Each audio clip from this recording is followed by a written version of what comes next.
Kisah Para Rasul, pasal yang ke-18. Kisah Para Rasul, pasal yang ke-18, ayat yang ke-1 sampai ayat yang ke-3. Ya. Kemudian nanti kita melihat dari satu bagian, ya, Roma pasal 16. Saya bacakan untuk kita kebenaran firman Tuhan pada siang hari ini.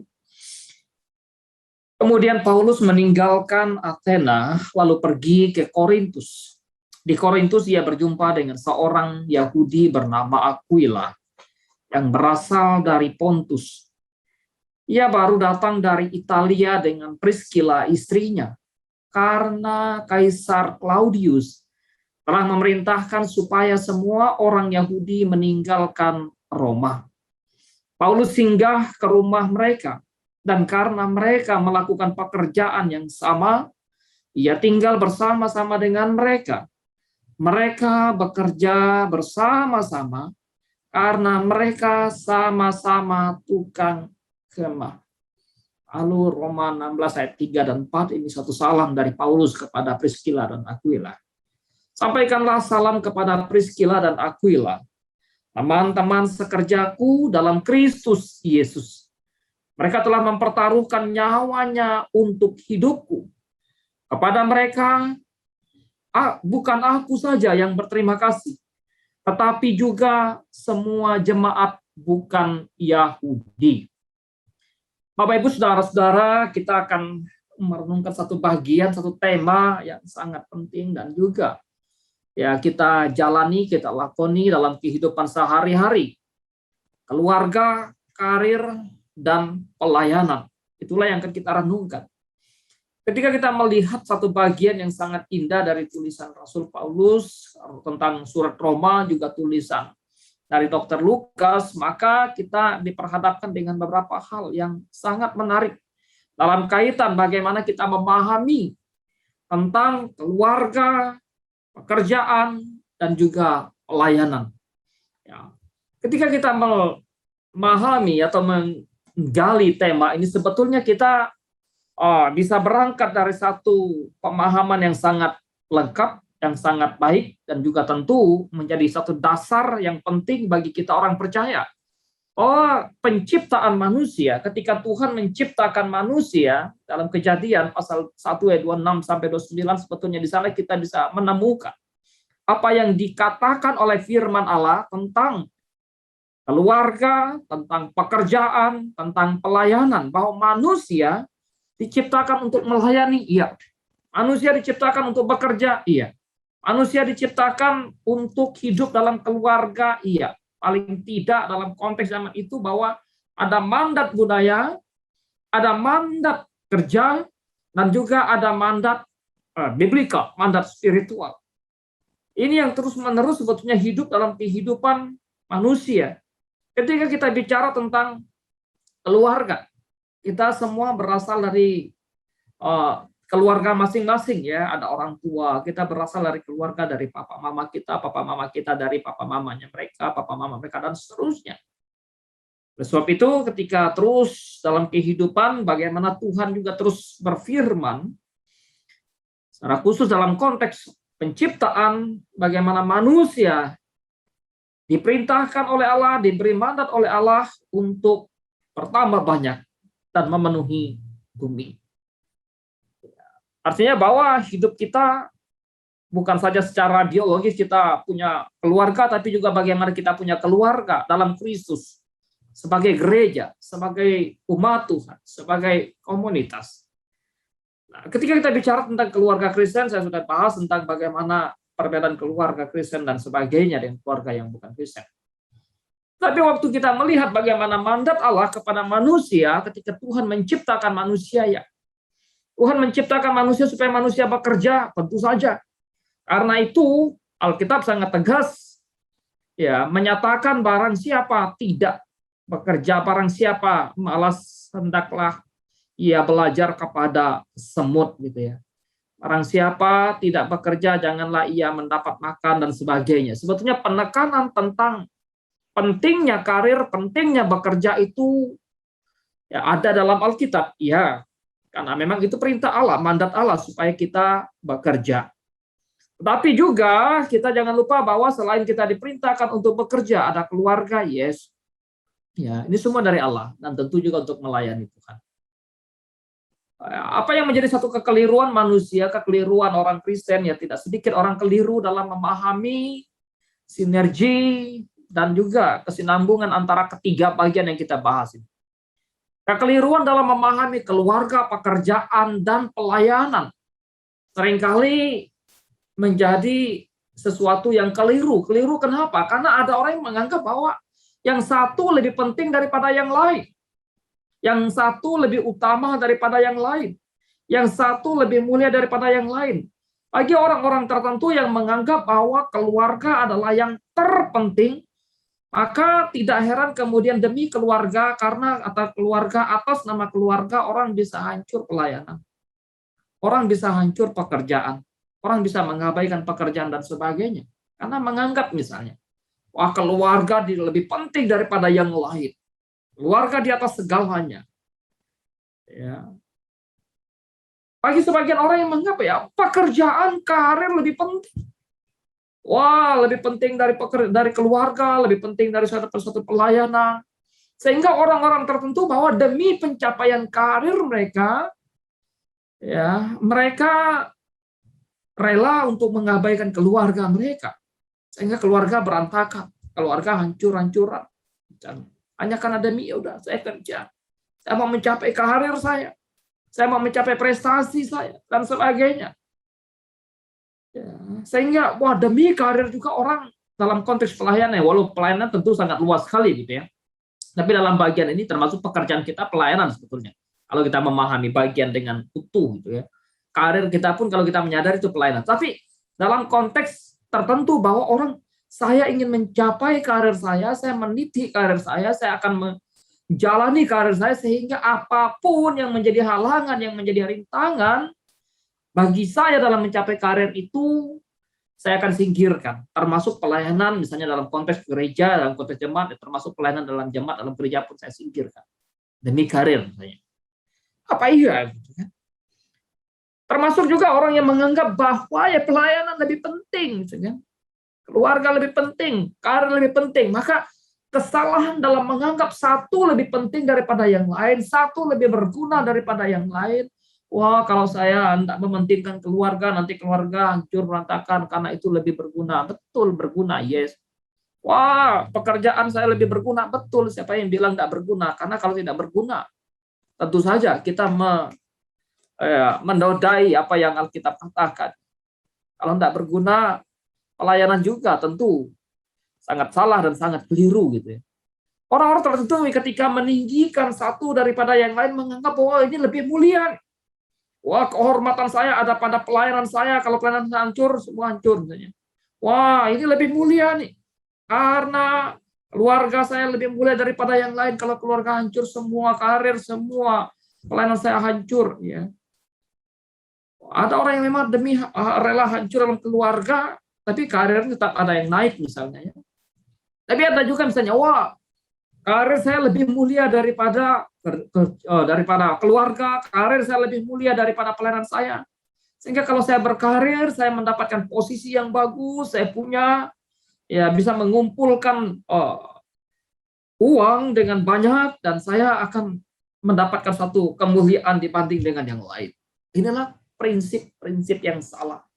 Prinsip-prinsip yang keliru di dalam menjalani kehidupan sebagai seorang Kristen, sebagai seorang percaya. Karena itu, biarlah kita tidak terjebak dalam satu kesalahan.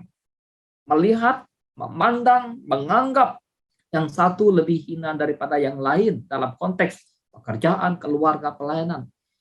Yang satu lebih rendah daripada yang lain. Yang satu tidak bermanfaat dibanding yang lain. Ya, karena itu sebetulnya kalau kita ingin jujur bahwa siapa kita menentukan bagaimana kita melayani. Dalam pengertian ini, maka tadi kita melihat bagaimana Priscilla, Aquila, Paulus, ya, siapa mereka menentukan bagaimana mereka melayani. Tentu siapa kita dalam konteks ini, kita bagaimana kita yang hidup dalam Kristus, mengenal Kristus, telah ditebus oleh Kristus sebagai orang yang hidup dalam kebenaran, sangat menentukan bagaimana kita melayani Tuhan, bagaimana kita melakukan pelayanan kita. Ya, kalau orang kemudian tidak memiliki satu pengenalan yang baik, yang benar tentang dirinya, maka orang bisa melayani sesuka hati mereka, melayani tanpa mempertimbangkan apa yang benar dan apa yang salah dan sebagainya.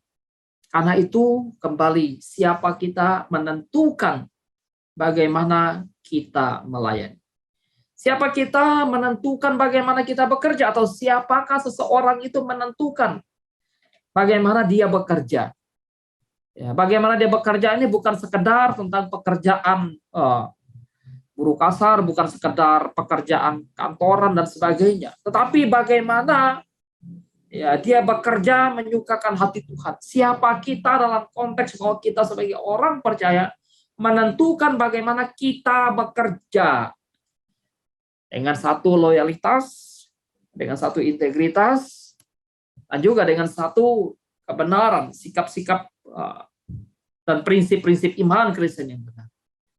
Bagi orang yang tidak memahami tentang siapa mereka di dalam Kristus, siapa mereka yang diciptakan Allah segambar dan serupa dengan Allah, barangkali ketika mereka bekerja, mereka bekerja hanya sekedar memenuhi tuntutan kantor, hanya sekedar untuk mendapatkan gaji, hanya sekedar untuk mendapatkan keuntungan dan sebagainya, hanya sekedar untuk mendapatkan satu pengakuan dan lain sebagainya. Tetapi siapa kita sebagai orang percaya, sebagai manusia yang dicipta segambar dan serupa dengan Allah, yang telah ditebus oleh Kristus, sangat menentukan bagaimana kita dalam bekerja.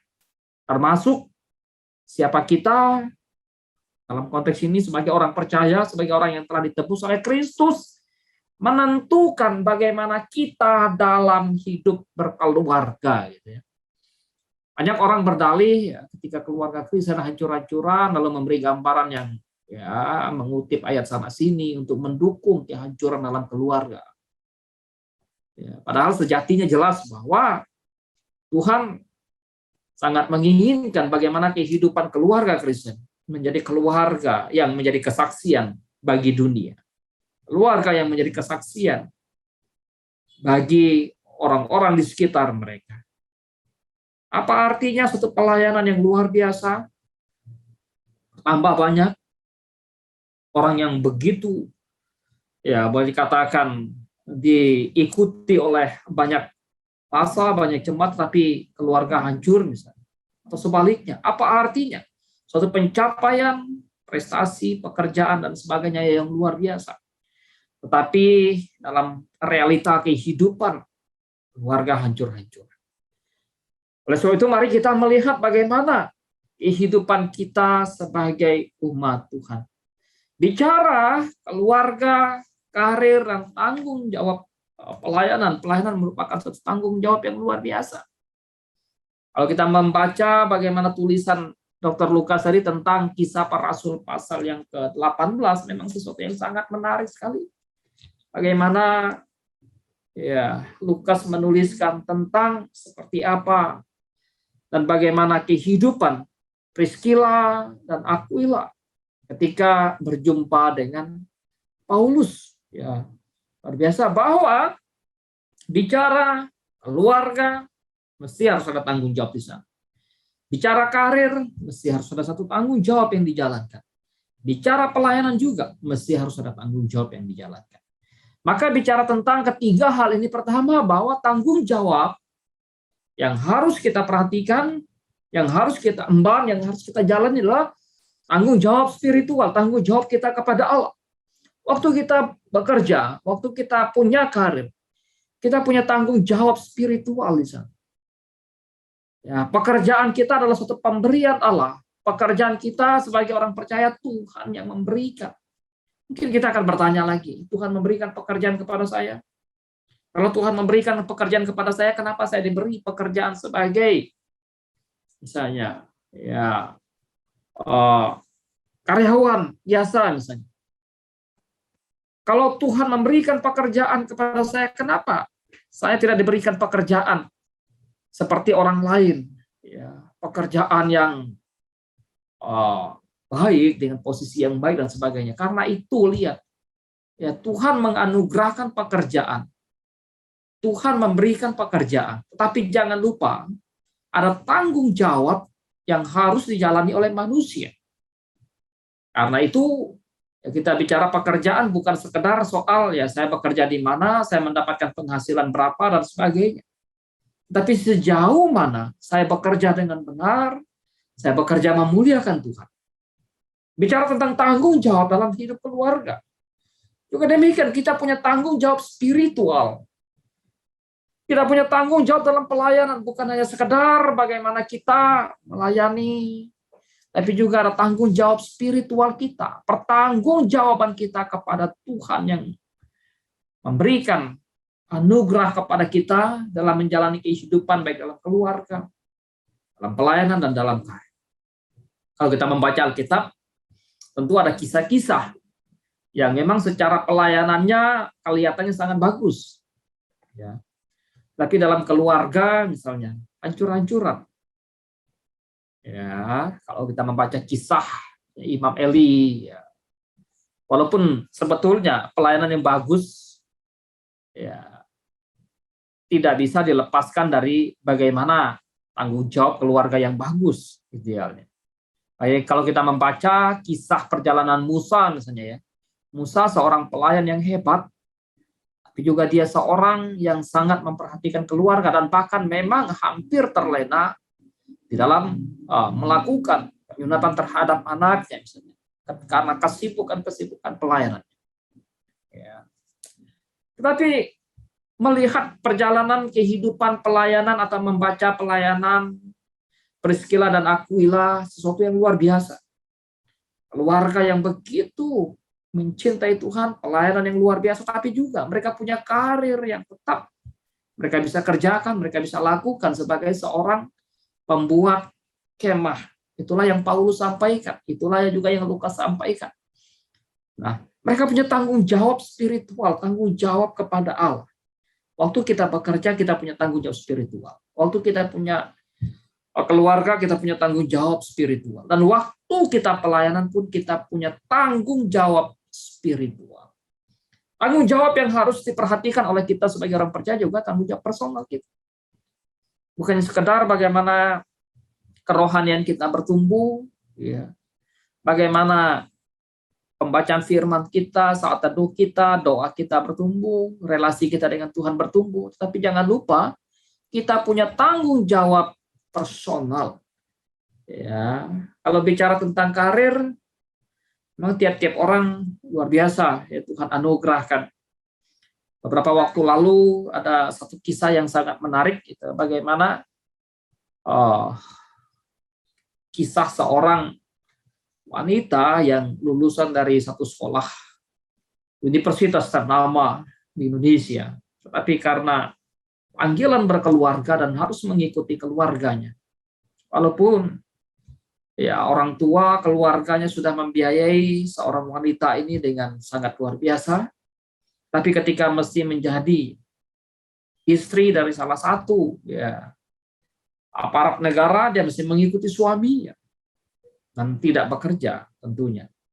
Tidak dipergunakan dalam konteks ilmu yang dia pakai. Tetapi itulah tanggung jawabnya, itulah panggilannya, itulah pelayanannya juga. Itu mendampingi keluarganya, mendampingi suaminya. Hidup bersama sebagai keluarga yang menyukakan hati Allah. Tanggung jawab personal kita.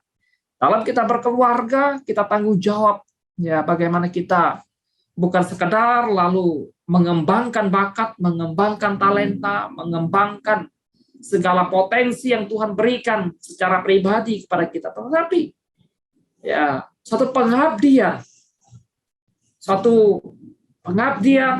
yang bukan saja kepada Allah tapi juga kepada manusia, kepada orang-orang di sekitar kita, kepada kalau kita di lembaga, di kantor atau dimanapun, kepada lembaga di mana Tuhan menempatkan kita untuk bekerja. Karena itu ketika kita berkeluarga, ketika kita berkarir, ketika kita pelayanan, ingat bahwa kita punya tanggung jawab moral. Itu yang harus diperhatikan.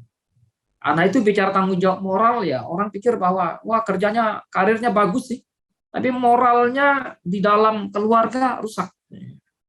Wah, keluarganya bagus tapi moral di dalam bekerja rusak. Keluarga bagus sih, karir bagus, tapi moral dalam satu pelayanan misalnya rusak. Nah, ini yang harus kita perhatikan di dalam menjalani kehidupan sebagai orang percaya. Ya, karena bicara keluarga, karir, pelayanan, semua adalah penting di hadapan Tuhan. Semua berharga bagi Tuhan. Semua memiliki nilai yang luar biasa bagi Allah. Oleh sebab itu, kita juga mesti memperhatikan aspek yang lain, bahwa aspek finansial. Ketika orang bekerja, orang punya karir, selain memang ada orang yang tertentu, ya udah untuk mengembangkan diri, ya tidak mempedulikan bayar berapa dan sebagainya. Tetapi jangan lupa bahwa ada tanggung jawab finansial yang memang harus diemban, yang memang harus ada. Ya, kalau kita membaca tulisan Rasul Paulus, misalnya baik kepada jemaat di Efesus maupun kepada jemaat di Kolose, tentu Tuhan sumber segala berkat, Tuhan sumber segala pemelihara, termasuk ketika Dia memberkati kita dengan finansial, dengan ekonomi yang ada. Ya. Ketika orang tidak bekerja, maka finansial terganggu, otomatis nanti terganggu juga yang lain. Ya, pelayanan. Ya. Karena itu ketika dalam pelayanan juga aspek finansial, jangan karena pikir bahwa rohani, nanti nggak usah diperhatikan finansialnya, biar Tuhan yang perhatikan. Sesuatu yang keliru. Sejak Tuhan memanggil orang Lewi untuk menjadi pelayan Tuhan, maka di sana juga bagaimana Tuhan memelihara orang Lewi melalui suku-suku yang lain. Karena itu ada persembahan, selain untuk rumah ibadah, selain untuk kemudian orang asing, dan juga untuk kehidupan para Lewi. Nah, demikian juga dengan keluarga. Ya, bayangkan kalau keluarga kekurangan finansial, maka banyak hal yang kemudian terganggu di sekitar mereka. Kalau kita memperhatikan bagaimana kondisi pandemik, ya banyak keluarga yang mengalami problem dan sebagainya.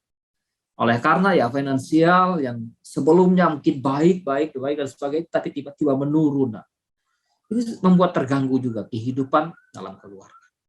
Nah, sebab itu apa yang perlu diperhatikan selanjutnya adalah bagaimana spiritual mempengaruhi personal kita, mempengaruhi moral kita, dan mempengaruhi finansial, tentu saja mempengaruhi sosial. Karena itu aspek tanggung jawab sosial penting. Sehingga bagaimana menjalani kehidupan keluarga sebagai orang percaya, bagaimana menjalani karir sebagai orang percaya, bagaimana menjalani pelayanan sebagai orang percaya, tanggung jawab kita bukan hanya kepada Tuhan, bukan hanya pada diri pribadi, sehingga punya moral yang baik, punya finansial yang cukup, tapi juga aspek sosial. Bayangkan kalau orang rusak moralnya, rusak spiritualnya, rusak pribadinya, rusak finansialnya, maka aspek sosial bisa terganggu. Orang bisa mencuri, misalnya. Orang bisa melakukan kejahatan ini dan itu. Ya. Orang bisa melakukan kejahatan-kejahatan yang begitu banyak. Keluarga yang rusak spiritual, yang rusak moral, yang rusak pribadinya, rusak finansialnya, ya, maka sosial dalam keluarga juga bisa terganggu dan sebagainya. Ya. Karena itu, sehingga bekerja penting. Supaya apa? Supaya tidak menjadi beban, dikatakan Paulus ya dalam tulisan kepada jemaat di Kolose. Supaya tidak menjadi beban bagi orang lain. Dengan kata lain bahwa sosial, supaya tidak menjadi beban bagi orang lain. Itulah salah satu kenapa Paulus juga di dalam satu pelayanannya ya membuat tenda, membuat kemah, ya supaya apa? Karena memang zaman itu bagaimana dia terus menjalankan satu misi pemberitaan Injil dari satu tempat ke tempat yang lain, sehingga ketika diperjumpakan dengan Priscilla dan Aquila, bagaimana Priscilla dan Aquila juga memanggil dia, membawa dia ke rumah mereka dan menjamu mereka, gitu ya, menjamu Paulus dan sebagainya. Bagaimana Paulus bisa melayani dengan fokus, ya, dengan tidak mengabaikan pelayanan, tapi tentu saja kecukupan Tuhan sediakan melalui keluarga-keluarga yang mengasihi Tuhan, Salah satunya yang kita baca tadi, bagaimana Priscilla dan Aquila. Dan tentu ketika kita bicara tentang satu keluarga, relasi kita, bicara tentang karir, pekerjaan kita, bicara tentang pelayanan, memang menjadi sesuatu yang sangat penting. Bagaimana kita bisa menjalankan ya ketiga bagian ini, sebetulnya ya tiga tetapi juga utuh gitu ya. Tiga tapi tidak terpisah satu dengan yang lain. Kita tidak sedang membuat trikotomi. Wah, keluarga terpisah dari karir, karir terpisah dari pribadi keluarga, pelayanan terpisah, tidak. Tapi itu adalah satu kesatuan yang utuh yang memang Tuhan anugerahkan untuk dijalani. Ya, kita akan bisa menjalani semua dengan baik, dengan benar, dengan seimbang, ketika kita menyadari bahwa keluarga kita, kenapa kita berkeluarga? Karir, kenapa kita berkarir? Pelayanan, kenapa kita melayani? Ketika orang menyadari bahwa melakukan semuanya itu dibangun di atas satu dasar yang kokoh, dasar yang kuat, dasar yang benar, yaitu Allah, maka semuanya akan bisa berjalan tanpa menabrak, tanpa mengorbankan atau dengan yang lain. Ya, mengorbankan dalam pengertian bahwa tentu harus ada yang memang ya udah di skip dan sebagainya, tapi bukan satu yang dikorbankan kemudian rusak dan sebagainya, bukan. Tetapi ketika keluarga dibangun di atas dasar kebenaran, karir dibangun di atas dasar kebenaran, pelayanan dibangun di atas dasar kebenaran Allah, maka orang yang menjalaninya tentu menjalani dengan takut akan Allah. Menjalani dengan benar di hadapan Tuhan. Menjalani dengan penuh cinta kasih kepada Tuhan. Sehingga ya, bisa berjalan dengan baik, bisa berjalan dengan benar, bisa berjalan dengan memuliakan Tuhan. Ya. Oleh sebab itu penting bagaimana kita membangun, kalau kita mau berkarir, kenapa kita mau berkarir? Dalam membangun karir, kita membangun karir untuk apa? Membangun karir yang bagaimana? Ya, kalau kita pelayani, di atas dasar apa kita membangun satu pelayanan? Di atas dasar apa kita melayani Tuhan? Jangan sampai kemudian kita melayani di atas dasar ya ambisi, emosional, ya, atau di atas dasar kepentingan-kepentingan yang lain yang bukan kepentingan Kristus. Sama waktu kita melakukan segala tugas apapun, kita mesti membangun sesuatu yang kita kerjakan di atas sesuatu yang benar, di atas dasar kehendak dan rencana Allah, di atas dasar pimpinan Tuhan. Keluarga pun demikian. Karena itu waktu kita mau berkeluarga untuk apa? Kalau teman-teman misalnya yang memikirkan untuk membangun keluarga, ya, kita keluarga apa ini? Apakah hanya karena selera? Apakah karena tuntutan budaya dan sebagainya? Apakah karena tuntutan ini dan itu? Tapi mari lihat, biarlah kita membangun semuanya untuk hormat dan kemuliaan nama Tuhan. Nah, waktu kita sebagai orang percaya mau menjalani keluarga, karir, dan pelayanan dengan benar, dengan seimbang, maka pertanyaan bagi kita, apakah keluarga, karir, dan pelayanan itu betul-betul mengarahkan kita kepada Allah? Ya. Tidak ada yang salah ketika Tuhan menganugerahkan karir yang bagus, yang luar biasa.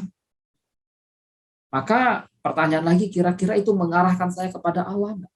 Mengarahkan saya untuk mengasihi Tuhan lebih sungguh enggak? Mengarahkan saya untuk mengasihi Allah lebih sungguh lagi enggak? Waktu saya berkeluarga, kira-kira saya berkeluarga apakah membuat saya semakin mencintai Tuhan? Semakin mengasihi Tuhan? Semakin hidup dalam takut akan Tuhan? Atau sebaliknya? Kalau saya pelayanan, apa iya? Apakah pelayanan itu membuat saya betul-betul bertumbuh dan mengasihi Allah? Ya.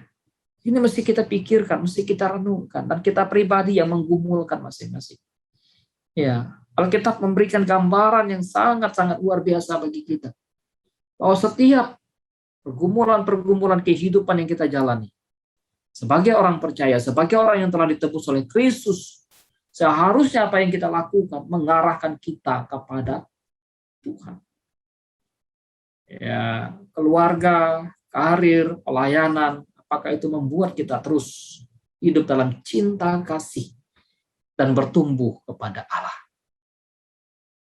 Yang sampai kemudian, kita mau berkarir karena orang lain berkarir, tapi pada akhirnya semakin kita berkarir yang luar biasa, dan di sana kita jatuh, bahkan punya waktu untuk pelayanan lagi pun, misalnya semakin sibuk dan sebagainya. Ya. Karena bagaimanapun kita sebagai umat Tuhan, sebagai orang percaya, kita juga punya panggilan dan tanggung jawab untuk melayani Dia dalam konteks pelayanan. Misalnya kalau bicara pelayanan gerejawi, ya, bicara keluarga juga ya. Maka keluarga tidak boleh menjadi penghambat untuk seseorang dalam melayani Tuhan. Walaupun misalnya, ada hal-hal tertentu yang memang harus menghambat dalam pengertian merusak ya. Bukan kemudian tidak, saya hari ini tidak bisa karena misalnya jaga si A di rumah sakit. Bukan karena itu persoalan, tapi karena rusak keluarga, tidak boleh menjadi prioritas pada keluarga, tidak boleh jadi alasan lalu pelayanan rusak gitu ya. Yang kemudian harusnya pelayanan itu bisa berjalan dengan baik, tapi menjadi rusak dan sebagainya. Sama, karir juga. Tidak bisa menjadi alasan sehingga membuat keluarga menjadi hancur. Demi karir, keluarga hancur, nggak bisa. Ya. Di dalam membangun satu keluarga, karir, dan pelayanan, mensinergikan semuanya ini, maka hal yang perlu kita perhatikan, apakah karir kita, pelayanan kita, keluarga kita lakukan untuk memuliakan Tuhan. Atau jangan-jangan ya hanya untuk memuliakan diri. Ya, untuk menjadi satu kebanggaan diri, kehebatan diri secara manusia, kita dipandang hebat dan sebagainya. Ini yang harus dihati-hati, ini harus diwaspadai. Kenapa? Karena bagaimanapun, apapun yang kita lakukan, apapun yang kita kerjakan, ya kita kerjakan untuk Tuhan. Karena itu, bicara keluarga, bicara karir, bicara pelayanan, itu adalah panggilan Allah, panggilan Tuhan, yang Tuhan percayakan kepada kita. Manusia, ketika kita menjalaninya, kita menjalani dengan takut akan Allah. Kita menjalani dengan penuh cinta kasih kepada Tuhan. Kita menjalani dengan memuliakan Tuhan. Kita menjalankan dengan menyukakan hati Tuhan di sana. Ya, seringkali orang akan berpikir, waduh, saya korbankan ini demi karir, demi apa. Mana yang lebih utama dan mana yang lebih prioritas. Saya pikir bahwa Alkitab melihat semua penting di hadapan Allah. Ya, ketika keluarga hanya yang perlu kita garis bawahi, yang perlu kita perhatikan bahwa kasih kepada Tuhan itu yang lebih utama daripada kasih kepada hal yang lain. Dalam pengertian bahwa memang Tuhan harus menjadi fokus. Tuhan harus menjadi tujuan. Baik dalam kita berkarir, Tuhan harus menjadi tujuan. Kalau kita berkeluarga, Tuhan harus menjadi tujuan. Karena itu apa yang Paulus tuliskan ya. Apapun juga yang kamu perbuat, yang kamu lakukan, yang kita lakukan, kita mesti melakukan dengan segenap hati kita. Tuntutan di sana adalah segenap hati dalam melakukan segala sesuatu yang dilakukan. Dan segenap hati yang kita perlukan, yang perlu kita lakukan di sana bukan untuk manusia, tapi lebih kepada untuk Tuhan. Kalau orang berpikir bahwa ini saya lakukan untuk Tuhan, ya, untuk Tuhan kan untuk yang terbaik, ya, untuk yang termulia, untuk yang teragung. Tentu saja kalau sudah berharga dan mulia dan terbaik di mata Tuhan, seharusnya juga ya manusia pun akan menilai hal yang sama, walaupun dalam fakta dan dalam realita kadang manusia menilai hanya sesuatu yang kemudian bisa diukur gitu ya. Sehingga ketika sesuatu yang tidak bisa diukur secara manusia, manusia akan mencela dan sebagainya. Padahal ukuran Tuhan itu belum tentu sesuai dengan ukuran manusia. Manusia bisa mengukur dengan satu angka, dengan satu jumlah. Tapi ketika Tuhan mengukur dengan satu hati, dengan satu kualitas, maka siapa kita bisa mengukur apa yang telah diukur oleh Tuhan. Ketika pelayanan kita, pekerjaan kita, karir kita, keluarga kita sudah maksimal. Siapa yang bisa mengukur Daud yang kecil itu? Lalu mengatakan Daud tidak dipakai Tuhan. Nah itu saudara-saudara Daud itu. Mana mungkin kamu bisa mengalahkan Goliat, ini tentara Israel, kami aja yang tua tidak mungkin mengalahkan Goliat gitu ya. Siapa kita, siapa orang Yahudi, orang Yehuda atau orang Israel yang bisa mengukur Pelayanan Yeremia, sampai Yeremia menangis, Yesaya menangis, siapalah yang mau mendengarkan pemberitaan kami ini ya Tuhan. Ya. Karena itu tanggung jawab kita dalam menjalankan karir kita, jalankanlah dengan sepenuh hati, seperti untuk Tuhan. Dipercayakan untuk apa, di kantor apa, di bidang apa, lakukan dengan segenap hati seperti untuk Tuhan. Walaupun ya secara manusia kadang kita mungkin bisa ngedumel juga kali ya.